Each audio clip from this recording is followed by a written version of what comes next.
الصلاۃ والسلام علیک یا رسول اللہ، الصلاۃ والسلام علیک یا نبی اللہ، الصلاۃ والسلام علیک یا نورا من نور اللہ وعلی آلک و اصحابک یا رسول اللہ صلی اللہ تعالی علیہ وسلم۔ خواتین و حضرات، السلام علیکم ورحمۃ اللہ تعالی وبرکاتہ۔ ماہ ذی الحج کا مہینہ ہمارے اور آپ کے درمیان سے رواں دوا ہے۔ قربانی کے ایام بس کچھ چند دنوں میں شروع ہونے والے ہیں، جس کی وجہ سے میں نے سوچا کہ قربانی کے حوالے سے کچھ مسائل آپ لوگوں کے درمیان میں پیش کر دوں۔ یوں تو مساجدوں میں اور تمام جگہوں پر بیانات ہوتے رہتے ہیں، لیکن کچھ مصروفیات کی وجہ سے ہمارے بھائی اور بہن جو اس سے سرفراز نہیں ہو پاتے ہیں، تو میں نے سوچا کہ ان کے لیے یہ بیان کرنا بہت ضروری ہے، اس لیے کہ جہاں بھی ان کو وقت ملتا ہے وہ وہاں پر تھوڑا تھوڑا کر کے جانکاری حاصل کر لیتے ہیں۔ لیکن بہت سارے لوگ ایسے ہوتے ہیں کہ جن کے پاس ٹائم نہیں ہوتا، ٹائم نہیں مل پاتا جن کو، تو وہ ان تمام چیزوں سے محظوظ نہیں ہو پاتے، سرفراز نہیں ہو پاتے، اس کو حاصل نہیں کر پاتے، جانکاری نہیں مل پاتی ان کو۔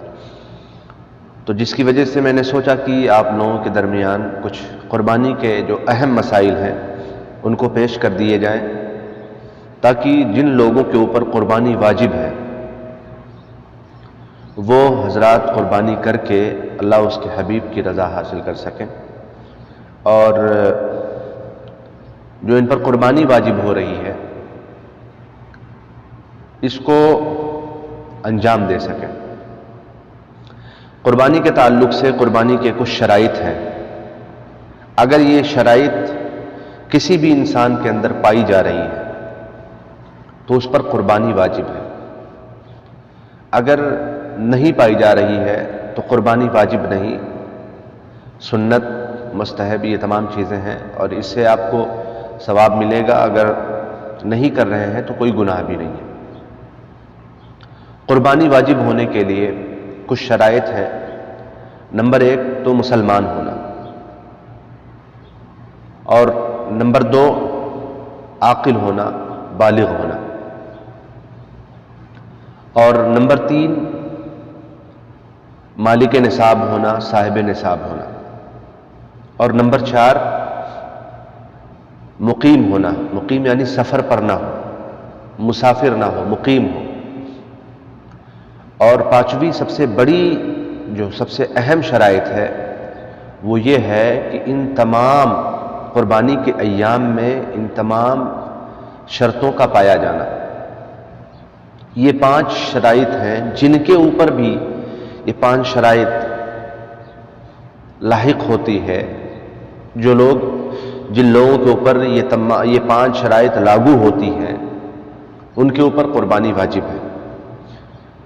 اگر یہ قربانی نہیں کرتے ہیں تو ترک وجوب کی وجہ سے، ترک واجب کی وجہ سے یہ گنہگار ہوں گے۔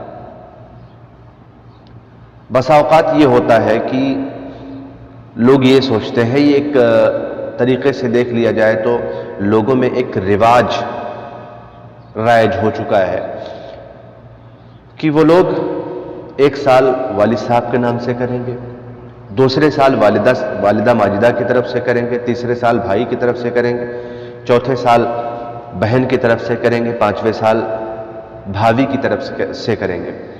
یہ رواج ہو چکا ہے۔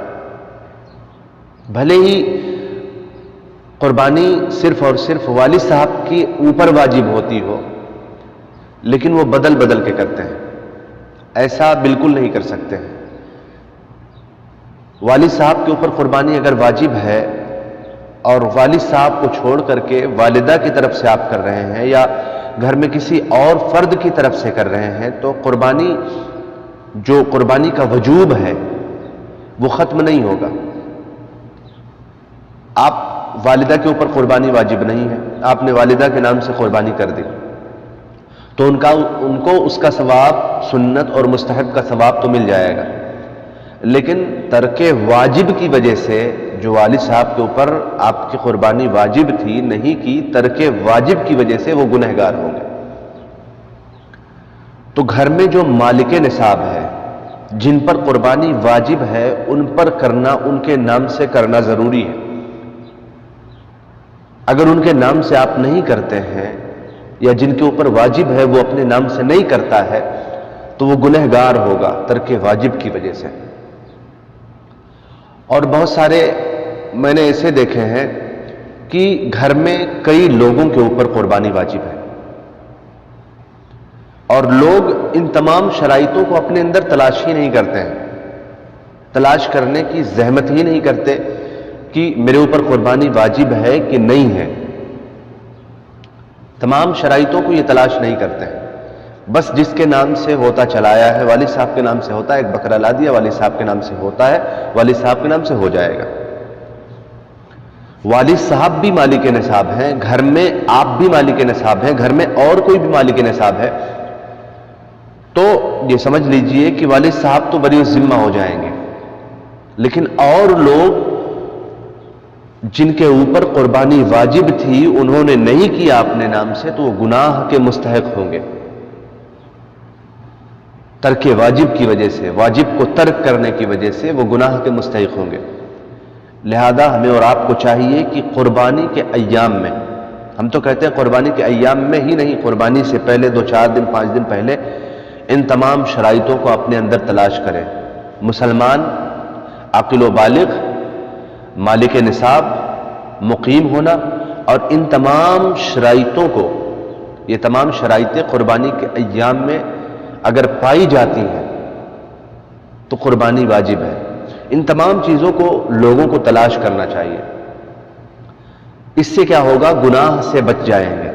اگر مالک نصاب ہیں، اگر یہ تمام شرائط آپ کے اندر پائی جا رہی ہیں تو آپ پر قربانی واجب ہے، اور آپ قربانی کریں گے تو اس کا ثواب، اس کا اجر اللہ رب العزت عطا فرمائے گا، لیکن اگر نہیں کریں گے تو آپ گناہ کے مستحق ہوں گے۔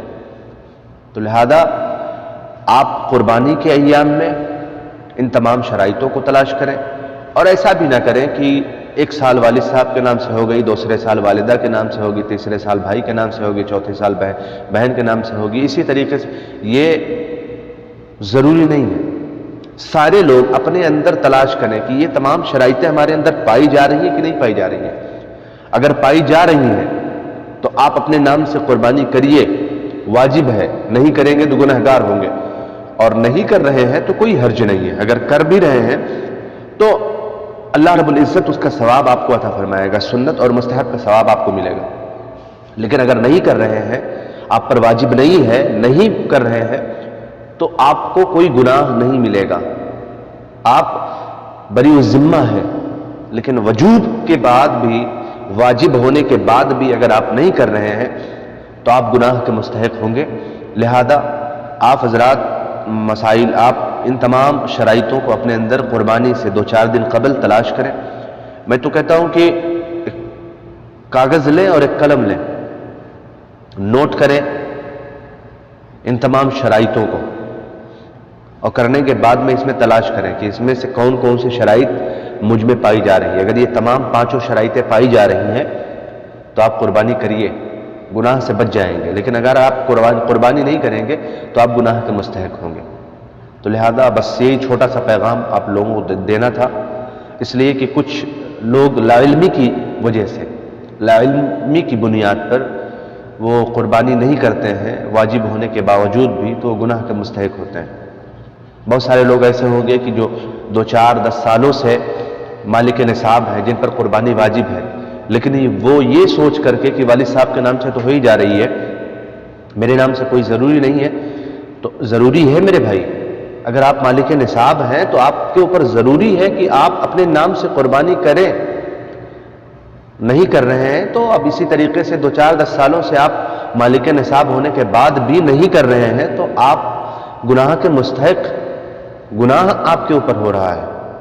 لہذا آپ حضرات قربانی کریں، اپنے اندر ان تمام شرائطوں کو تلاش کریں۔ اگر شرائطیں پائی جا رہی ہیں تو آپ قربانی اپنی طرف سے، اپنے نام سے کریں۔ اور بسا اوقات ایسا ہوتا ہے کہ گھر میں ایک بکرا آ جاتا ہے تو کہتے ہیں کہ سب کی طرف سے ہو گیا، سب کی طرف سے قربانی ہو گئی. تو ایسا بھی نہیں ہوتا ہے کہ گھر میں ایک بکرا ہو اور اس بکرے میں سب کی شمولیت ہو جائے, سب شامل ہو جائیں, تو ایسا نہیں ہو سکتا. تو سارے لوگوں کی, اگر جو مالک نصاب بھی ہے اس میں نا, اس کی بھی قربانی بیکار گئی, اس کا بھی وجوب جو واجب ہے اس کے پر وہ ختم نہیں ہوگا.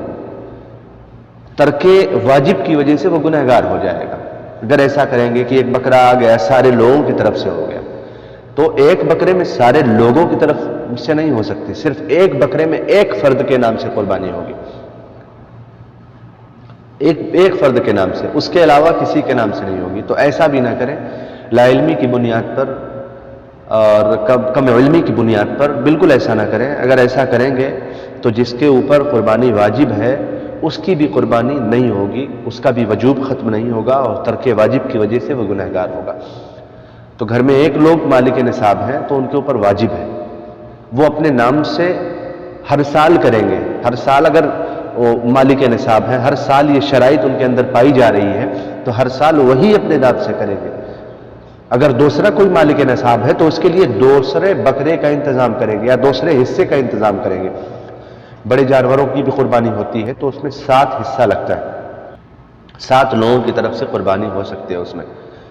تو چھوٹے جانوروں پر ایسا نہیں ہے, بکرا وغیرہ پر یا دمبا پر یہ نہیں ہے. اونٹ, گائے, بھینس, یہ تمام چیزیں جو ہے, ان تمام جانوروں پر 7 لوگ شریک ہو سکتے ہیں. لیکن اگر کہا جائے بکرا, دمبا, یہ ان تمام جانوروں پر ایک کے علاوہ کوئی دوسرا بھی شریک نہیں ہو سکتا ہے.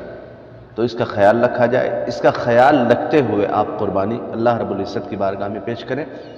اللہ رب العزت ہماری اور آپ کی قربانیوں کو قبول و مقبول عطا فرمائے.